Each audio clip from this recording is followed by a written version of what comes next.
just as the flakes of the season's first winter storm began to fall in the Colorado foothills. Heather Diiorio, 67, and her husband walked hand in hand in a daze down South 68th Street in Louisville, a community often ranked as one of America's most livable small towns.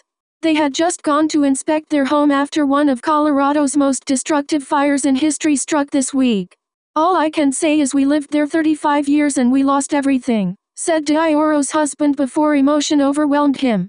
He declined to give his first name. He and his wife embraced neighbors, some of whom had also lost their homes in Thursday's fires, and others who had not. "By the grace of God, we still have a beautiful house standing here," said Steve Kingswood, 68, whose home was surrounded by the charred remains of other houses. "My wife and I will do the best we can to love our neighbors and respond to their needs."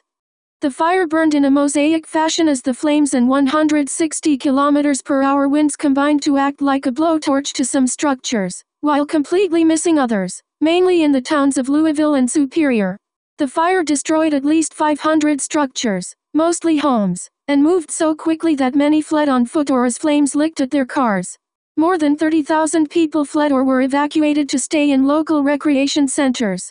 "We still have no reports of casualties or fatalities," Boulder County Sheriff Joe Pelley said in a news conference Friday.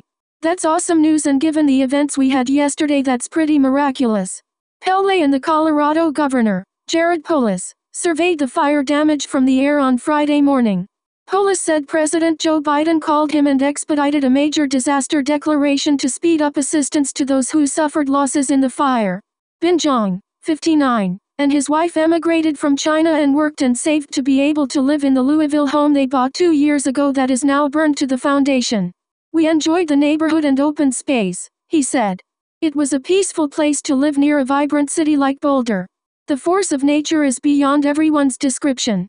The people of Boulder County, including Louisville, have had to brace against nature's force several times in the past decade alone. They have experienced at least 4 major wildfires and an historic flood, whose destruction was exacerbated by erosion caused by previous fires. This year, the region has experienced unseasonably warm temperatures and a drought. The first snowstorm of the season, abnormally late, arrived on Friday as homes still smoldered. In the summer of 2020, Colorado suffered 3 of the largest wildfires in its history, but those fires burned over the course of days or even weeks. Thursday's blaze devastated suburban neighborhoods and shopping plazas with familiar stores like Target and Costco in half a day, accelerated by winds so fierce they overturned at least 3 semi-trailers on local highways and knocked down power lines, which are suspected of having sparked the fire. Wildfires in the American West have been burning later into the fall and into the winter, with scientists pointing to climate change as the likely culprit due to rising temperatures and disrupted moisture patterns. This hit close to home for so many of us, but also in terms of this being a fire that wasn't a wildfire in the forest. It was a suburban and urban fire, Polis said. "We talk about houses destroyed. Each house is not just a house. It's a home.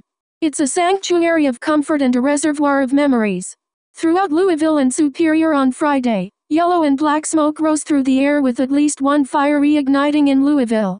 Fire patrols fanned out through the area and warned those checking on their homes to turn around because of lingering danger, including small fires, toxic smoke and unstable power lines held up by burned wooden poles. Planes flew overhead surveying the damage while police cars blocked roads. Those who wanted to reach their homes had to do so on foot in many places, including South 68th Street. "I know residents want to get back to their homes as soon as possible to assess damage," Sheriff Pelley said. "In many of those neighborhoods that are currently blocked off, it's still too dangerous to return. We saw still active fires in many places this morning and saw downed power lines and a lot of risks that we're still trying mitigate." Once John finished surveying his destroyed home and taking photos for his neighbors of the condition of their houses, he returned to the main road where police had blocked vehicles from entering. He encountered his wife and daughter, both in tears. His wife was too overcome to talk, but his daughter was measured, almost a bit world-weary. "It's hard to let go, but things come back," said Laura Zhang, 20. "So many people go through this kind of thing.